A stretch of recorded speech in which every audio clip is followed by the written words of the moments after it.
On the windswept cliffs of North Yorkshire, where the North Sea crashes against the rugged English coast, stands one of Britain's most iconic ruins, Whitby Abbey.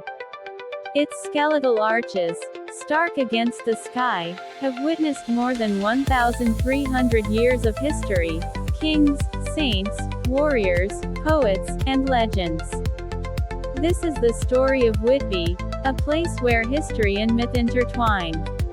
Our story begins in the 7th century, when Northumbria was one of the most powerful Anglo-Saxon kingdoms.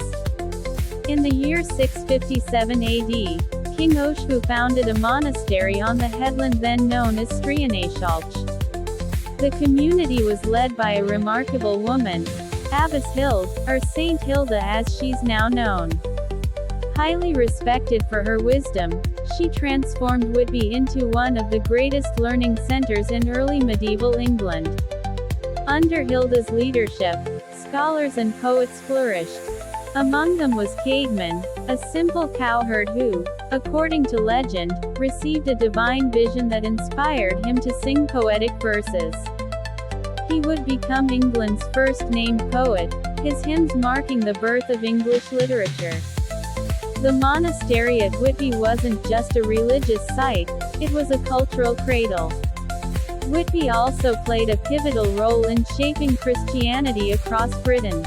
In 664 AD, it hosted the Synod of Whitby, one of the most important meetings in early English history. The debate, whether to follow Celtic or Roman traditions for calculating Easter.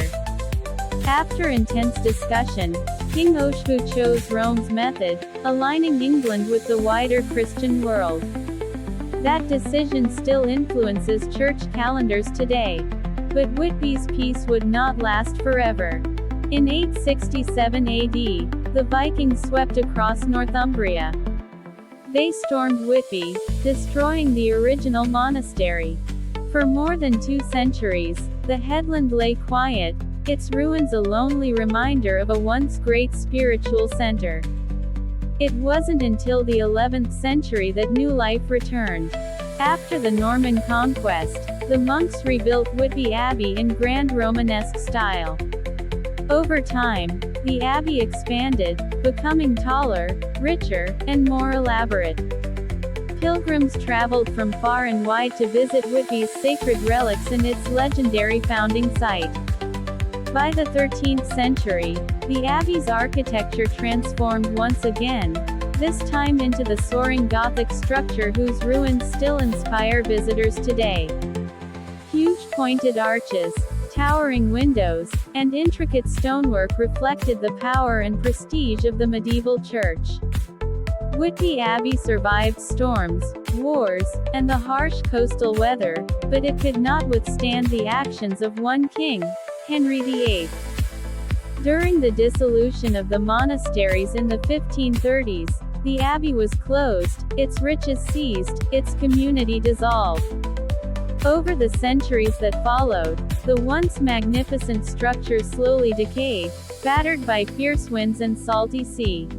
Yet even in ruin, the abbey gained new life through legend.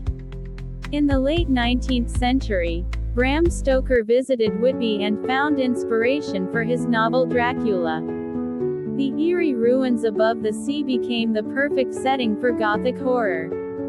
Today, many visitors come to Whitby because of this connection, climbing the famous 199 steps just as Stoker's characters did.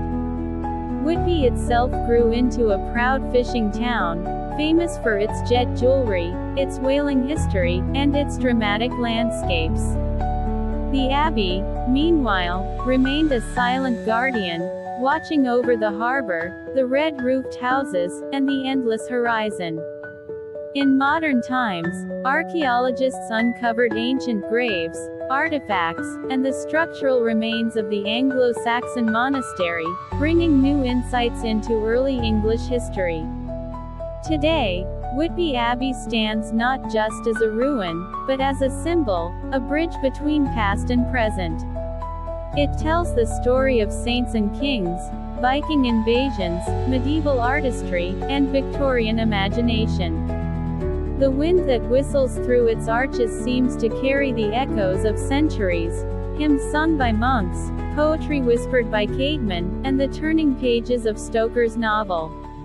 It reminds us that even in decay, beauty endures, and history lives on.